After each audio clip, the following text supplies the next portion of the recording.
Hello viewers, welcome to I dream media. రీసెంట్‌గా ఎక్కడ చూసినా సరే ఏదో ఒక చోట బంగారం కోసం దొంగతనమే కాకుండా ప్రాణాల్ని కూడా తీసేస్తున్నారు. గతంలో దొంగలొచ్చారంటే డబ్బులు ఎత్తుకెళ్ళిపోయేవారు. లేదంటే ఇంట్లో సామాన్లు పట్టుకెళ్ళిపోయేవారు. కానీ ఇప్పుడు కేవలం బంగారాన్నే టార్గెట్ చేస్తూ ఎవరైతే ఒంటరి మహిళలు ఉంటున్నారో, రోడ్డు మీద ఒంటరిగా ఎవరైతే వెళ్తున్నారో మెడలో కంపల్సరీగా మంగళసూత్రాన్ని ధరిస్తుంటారు కాబట్టి ఆ ఒక్క గ్రామ్ బంగారమైనా చాలు, మేం దోచుకుని తర్వాత ఎంజాయ్ చెయ్యొచ్చు, కొంత డబ్బును కూడా మేము సంపాదించుకుంటాం అనే విధంగా దొంగలైతే మాత్రం ఎత్తుకు పై ఎత్తులు వేస్తూ కూడా నానా ఇబ్బందులు గురి చేస్తున్నారు. సో రీసెంట్ గా మనం చూడొచ్చు, వైజాగ్ లో ఒంటి మీద ఉంటే బంగారం ఎవరైనా దొంగలు ఎత్తుకెళ్ళిపోతారా అనే భయంతో చక్కగా హ్యాండ్ బ్యాగ్ లో పెట్టుకున్నారు ఫంక్షన్ కోసం వెళ్ళడానికి. దాన్ని కూడా మరి బంగారం వాసన వస్తుందో ఏమో తెలియదు కానీ దాన్ని కూడా చాలా చాకచక్యంగా లేడీసే దొంగిలించేశారు. అంతేకాదు, రోడ్డు మీద వెళ్తున్న వారి ప్రాణాలు తీసేటట్టుగా మెడలో వేసుకున్న చైన్లు తెంపేసి కిందన ప్రాణం కోసం విలువెల్లాడుతున్న, అసలు కనీసం ఇంత జాలి దయ కరుణ కూడా లేకుండా వారు కావాల్సిన పని కానిచ్చుకొని ఉడాయించేస్తున్నారు. సో ఇది పోలీసులకు కూడా ఒక పెద్ద సవాల్గా మారింది. ఎన్ని అవగాహన కార్యక్రమాలు చేపడుతున్నప్పుడు కూడా మహిళలంటే బంగారు ప్రియులు కాబట్టి వారి ప్రాణం వారి చేతుల్లోనే ఉంటుంది కాబట్టి తప్పనిసరిగా కొన్ని సూచనలు సలహాలు పాటిస్తే ఇలాంటి వాటి నుండి అయితే మనం తప్పించుకోగలం అంటున్నారు విజయనగరం జిల్లా 2 టౌన్ సి అయినటువంటి శ్రీనివాసరావు గారు. ఒకసారి మాట్లాడదాం. Sir, good evening sir. రీసెంట్‌గా ఎక్కడ చూసినా ఇన్నాళ్ళు బూచోడొస్తాడు, దొంగోడొస్తాడు, డబ్బులు పట్టుకెళ్ళిపోతాడు అనేసి బీరువాల తాళాలు అన్ని లాక్ చేసుకున్నారు. కానీ ఇప్పుడు ముఖ్యంగా మహిళలు ఒంటి మీద ఉన్న బంగారం మీద కన్నేస్తున్నారు. అది బంగారమో కాదో, అంటే ఒరిజినలో అయిందో కాదో అనవసరం. అది మేము చూసాము, తెంపేసుకొని వెళ్ళిపోవాలి. ఆ బంగారం దోచేసే సమయంలో ఆమె కిందన పడిపోతున్నా సరే, ప్రాణాపాయ స్థితిలో ప్రాణం పోతున్నా అనవసరం. చాలా ఇన్సిడెంట్స్ చూసుంటారు. సో ముఖ్యంగా మహిళలు కావచ్చు, ఎవరైనా సరే బంగారం ధరించేవారు ఎలాంటి జాగ్రత్తలు తీసుకోవాలి సార్? విజయనగరం పట్టణంలో ఈ జిల్లా superintendent of police AR Damodar IPS గారి ఆధ్వర్యంలో వాళ్ళ తాలూకు ఉత్తర్వుల మేరకు ఇటువంటి అఫెన్సెస్ మీద అవగాహన చెందించడానికి రోజు కూడా మహిళలతో మేము మీటింగ్స్ పెట్టడం జరుగుతుంది. ఈ మీటింగ్స్లో చాలా ఇలాంటివన్నీ ఈ ప్రాపర్టీ అఫెన్స్లు, ఈ తర్వాత స్నేహ స్నాచింగ్స్ జరుగుతున్నాయి. దానికి అలర్ట్ చేయడం కూడా జరుగుతుంది. అయితే ఈ అలర్ట్ చేయడంతో పాటు వాళ్ళు కూడా పాటించడం అనేది చాలా చాలా ముఖ్యం. మేము ప్రతి మీటింగ్లో మేము చెప్తున్నాము, ఎప్పుడైనా సరే సింగిల్గా మూమెంట్ అనేది చాలా వరకు తగ్గించుకోమని చెప్తున్నాము.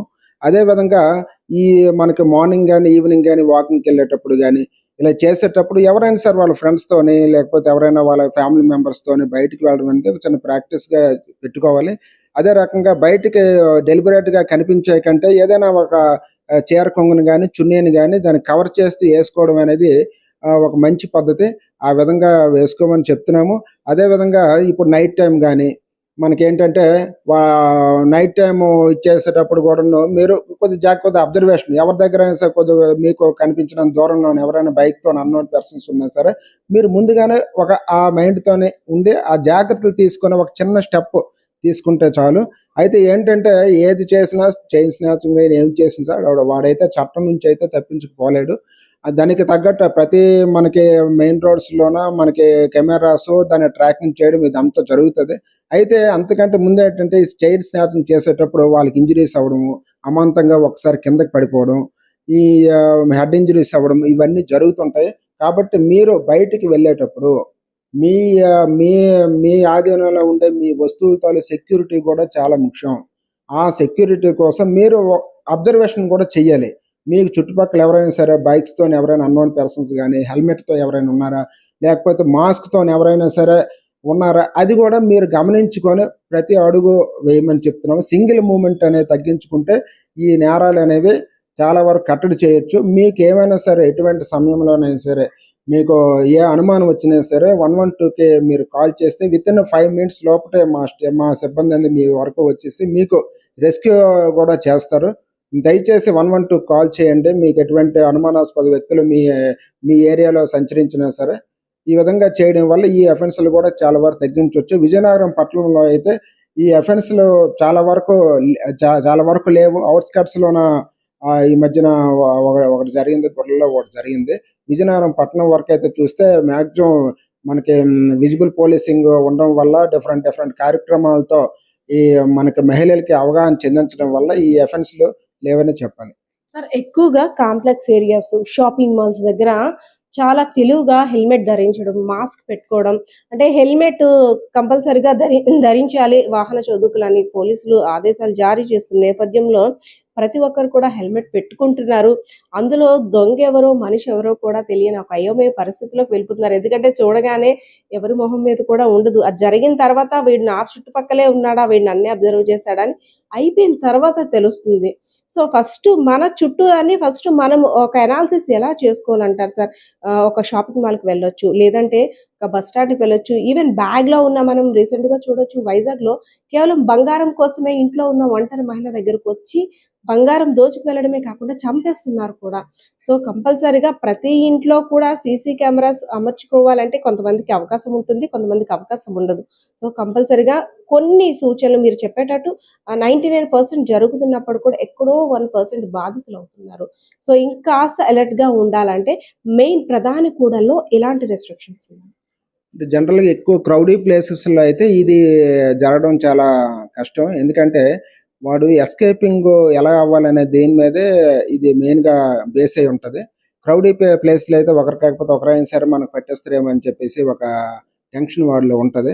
మెయిన్‌గా ఏంటంటే ఔట్‌స్కట్స్‌లో ఏదైనా ఔట్‌స్కట్స్‌లో ఇల్లుండే వాళ్ళు గాని, జనసమ్మర్దం తక్కువ ఉండే ప్లేస్‌లు గాని మెయిన్‌గా కాన్సంట్రేషన్ చేస్తుంటారు. అయితే రీసెంట్‌గా జరిగిన కొన్ని మనకి స్నాచింగ్ ఇవి చూస్తే ఏంటంటే వాళ్ళు బైక్ నంబర్ ప్లేట్ లేకపోవడం, మాస్కులు పెట్టుకోవడం, హెల్మెట్లు పెట్టుకోవడం ఇది లేటెస్ట్‌గా మనం చూస్తున్నాము.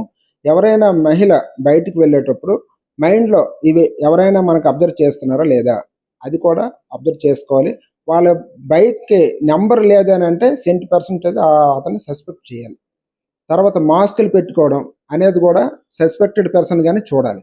మరి హెల్మెట్స్ ఇదనంటే ఇప్పుడు ఎలాగో హెల్మెట్ కంపల్సరీ అని చెప్పేసి మనం చెప్తున్నాం కాబట్టి అది కొద్దిగా కష్టమైనప్పటికీ నంబర్ ప్లేట్ లేదు అనంటే వాడిని సస్పెక్ట్ చేయాల్సిందే. అటువంటిది ఏమైనా ఉన్నప్పుడు ముందుగానే ప్రికాషన్స్ తీసుకొని ఇప్పుడు ఏదైతే చెప్పామో కవర్ చేసుకోవడం గాని, లేకపోతే ఎవరైనా మీ ఫ్యామిలీ మెంబర్స్‌ని ఎవరైనా ఫోన్ చేసి రప్పించుకోవడం గాని, ఏదైనా అప్పటికి ఏదైతే 112 కాల్ చేయడం ద్వారా చేస్తే అఫెన్స్‌లు జరగకుండా మనం చూడొచ్చు. Thank you so much sir. ఇన్నాళ్ళు ఒంటరిగా బయటకు వెళ్ళాలంటే భయపడేవారు. కానీ ఇప్పుడు కాస్తంత గ్రాము బంగారం గాని ఒంటి మీద ఉంటే ఏమో మృత్యువు మన వెంటే ఉందేమో అనేటట్టు భయం కూడా రీసెంట్‌గా కొన్ని సంఘటనలు చూస్తుంటే ఏర్పడిపోతుంది. ఎందుకంటే ముఖ్యంగా బంగారం రేటు ఆకాశాన్ని అంటుతుంది. రోజు రోజుకి కూడా ఒక్కొక్క రకంగా చుక్కలను చూపిస్తుంది. సో, బంగారం మీదే టార్గెట్ చేస్తూ దొంగలు రెచ్చిపోతున్నారు. అలాంటి వారితో అయితే మాత్రం చాలా జాగ్రత్తగా ఉండాలి. ముఖ్యంగా బయటకొచ్చే మహిళలు, అదేవిధంగా ఇంట్లో ఒంటరిగా ఉన్న మహిళలు తప్పనిసరిగా సూచనలు, సలహాలు పాటించాలి. ముఖ్యంగా డ్రెస్సింగ్ స్టైల్‌లో మార్చుకోవాలి. బయటికి వచ్చేటప్పుడు తప్పనిసరిగా మన ఆభరణాలన్నీ కూడా కవర్ చేసే విధంగా డ్రెస్సింగ్ ఉంటే ఇలాంటి వాటి నుండి చైన్ స్నాచర్స్ నుండి తప్పించుకునే అవకాశం అయితే ఉంటుందనైతే తెలియజేస్తున్న పరిస్థితి కనిపిస్తా ఉంది. కెమెరా పర్సన్ బాలకిషోర్‌తో పద్మ, ఐడ్రీమ్ మీడియా, విజయనగరం.